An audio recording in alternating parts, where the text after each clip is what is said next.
Hello, and welcome to Thinking Solo, where we talk about ways to succeed in business and in life. I am your host, Ryan Derousseau. I'm a fee-only financial planner, a CFP, and an enrolled agent as well. And you can find me at thinkingcapfinancial.com, as well as my YouTube page, Thinking Solo. Thanks for joining me today. We have a very interesting show where we're going to talk about the ways you should and shouldn't write off expenses for your business. And today we're going to kind of dive into how to think about that. Thanks for joining me. Can't wait to get started. Let's go. When we're talking about tax deductions, what we're talking about are things that you can write off on the tax form because you run a business, right? So you operate this business and there's going to be natural expenses for doing so, whether it's, cost of goods, cost of software, cost of things that you need in order to operate. That on a basic level, this is something that is very easy for people to understand and very easy to wrap their head around. But what happens is that, people hear of others writing everything off, and then it becomes, well, is that what I should be doing? Or should I be doing more? Should I be doing less? How should I look at the business expenses? And one thing that's important to keep in mind as we go down this discussion is remember that an expense is an expense, right? So you write a business expense off. That is something that is coming out of your bank account. You are paying for that thing. I liken the tax deduction that you get for writing off the business expense as you get a coupon on that amount. And the coupon is the amount that you would be taxed if it wasn't a business expense, right? So if you are of the 24% tax bracket, then you are getting a 24% coupon on that product. But that doesn't mean you should necessarily buy that product just because you can get the 24% off, because really what we need to make sure is that the business is profitable by the end of the day. And if all these expenses that build up make it impossible for that business to be profitable, then that is not a worthwhile expense, most likely. In fact, you may be sinking yourself in order to just get a 24% discount off of the expense. So it's always important to remember that business expense is not free. You are paying for it. You're just paying a little bit less than you would otherwise. And so when you're evaluating whether to take the business expense or not, the first question is, do you need this expense for the business? Or do you need this expense that can be used for the business in some way? Because if not, then no, don't do it. That's not a good use of your money, because you could give that self to your personal side, pay taxes on it, and be able to spend it. So start there whenever you're evaluating your expenses, is what are the ones that you actually need and what are the ones that you're just kind of boosting things up in order to reduce your taxes, but you actually don't get any benefit out of, because those are the ones we want to avoid. The second thing to think about when you're looking at your business expenses is just what constitutes a business expense. So in the IRS parlance, essentially what a business expense is anything that must be ordinary and necessary for your business. So it has to have a business use of some kind, right? So it's really easy to understand for things like software, continuing education, professional dues, marketing, things of that nature, where you are clearly putting that money into something in order for it to grow. It becomes less clear when it comes with things that have both a personal and business purpose. So like phone or Wi-Fi or something like that. And that really comes down to how much are you using it for the business? How much are you using it for personal? And could you operate without it? Like for instance, I can't operate without my phone, right? But my wife can operate without my phone, without her phone. And so I can write off my phone because I need it for my business. I can't write off my wife's phone because she doesn't need it for the business. And so that's kind of the idea of this notion, is that it has to have a real business purpose. And one thing that people often, when they're evaluating things, they're not necessarily looking at their normal use of things as a business purpose. even if it is very business purpose. Like if you are traveling all over the place for your business, then the use of the car and the miles and things of that nature are going to be available for a business expense. But if you're not viewing your car because you need the car for personal as that, then you may overlook that. And so we need to be aware of that. So you can go both ways with this where you're expensing too much, but you can also go the other way where you're not expensing enough. And so you just want to be aware of what you can use when doing so. One of the big things to think about is how your business is structured, because there's going to be different ways that you pay yourself back or expense certain items, depending on whether you're an S corp or C corp, or a LLC or sole prop or things of that nature. The biggest example of this is sort of when it comes to the home office deduction and healthcare deduction and car deduction when you are an S corp, for example, because oftentimes what needs to be set up is what's called an accountable plan, where the business is actually paying you back for you, the person, for personally buying those things from the personal account, right? Because you're paying your mortgage through the personal account and only 10% of the house is technically part of the business for the home office deduction. What you're doing is actually having the business pay you back for that 10% and then writing it off as a deduction to the business on the S Corp line. So you need to be sort of buttoned up the more serious your business gets, right? So as your business becomes an S Corp or larger just in general, you need to be more clear about how you are taking deductions and how you are getting paid back for those deductions if it's through an accountable plan, because it's not because, you know, you have to worry that the IRS is coming for you or anything like that, but you just have to be prepared in case they say, hey, we don't think this is a home office deduction, or we need proof that this is an accountable plan.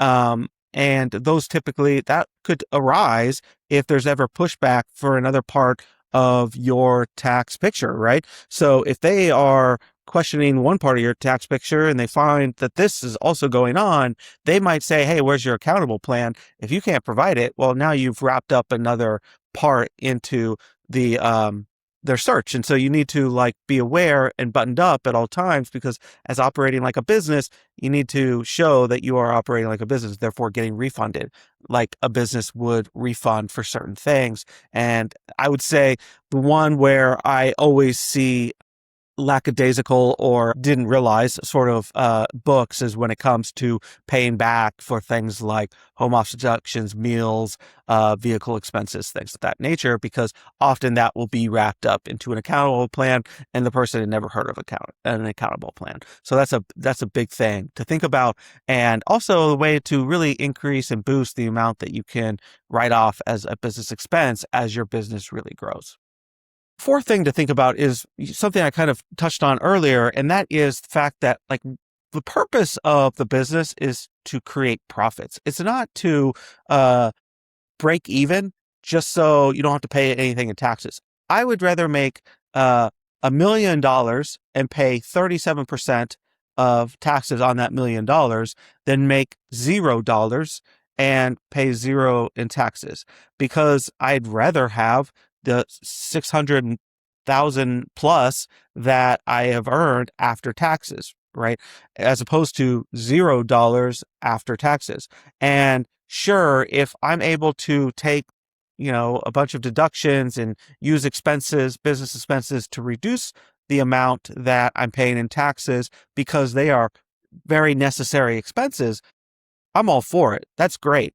But if I'm just reducing the amount that I'm making on income in order to pay less in taxes to the point where I am not able to afford my lifestyle outside of the business, well, then that would be a problem. And so we need to find a good balance here. We really need to be striving for profits and then use business expenses as needed and focus more on the profit line as opposed to the expense line oftentimes. And, there's always cases, but oftentimes that is where I'm really pushing people towards, because that's of greater importance than paying a little bit more to the IRS. Because let's face it, when you make more, you're going to pay a little bit more. I mean, theoretically, that's supposed to be the case, right? That may not always be the case, but that's supposed to be the case. And so I would rather make more and pay a little bit more than make less and pay less. So something to think about as you're coming up with decisions and deciding what to pay for moving forward. But that also means, like, if a something comes available that can really help your business and there's a tax advantage to it, like for instance, larger cars have greater tax advantages than smaller cars. If there's a reason your business needs a larger car, then that is a worthwhile deduction. Finally, the last thing I would think about is, oftentimes, as I mentioned earlier, like, we're really focused on taking deductions from the business and that sort of thing. And it's kind of a last second sort of resort, right? It's like almost the end of the year. We know we've had a good year. How can we buy things in order to reduce our income and pay less in taxes? And one thing I would think about is, just in general, is really tax planning in general, because that is going to have a far greater long-term impact than one-off purchases for the business. And whether that's looking at retirement planning, whether that's looking at the entity, whether it's, timing income and things of that nature, we can do things from a tax perspective proactively to reduce your taxes long term, whereas tax deductions are just like one-off things where it's nice in the moment, but they have less of a long-term impact. So thinking about tax planning over just tax expenses is going to be an important thing moving forward, especially if your business is starting to grow.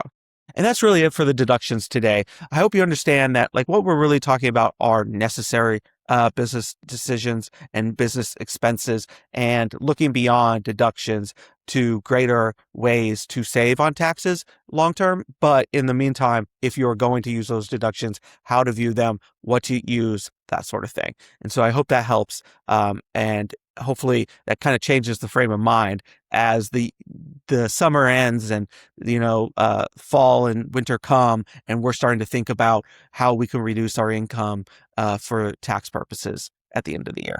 Today's movie review is one that came out, you've certainly heard of it, called Marty Supreme. Got some Oscar buzz last year. This is from Josh Safdie, director.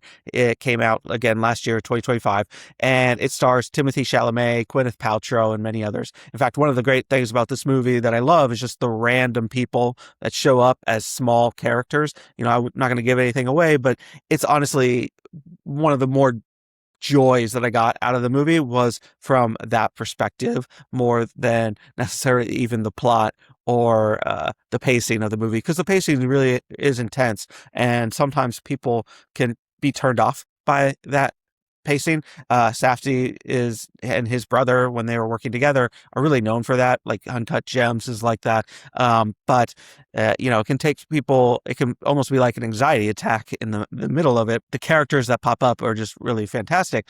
But anyways, the movie is about this, young man who's striving for success in the ping pong world, wants to become a world champion, and all the people basically that he steps on along the way and basically uses throughout that time in order to get to where he wants to go.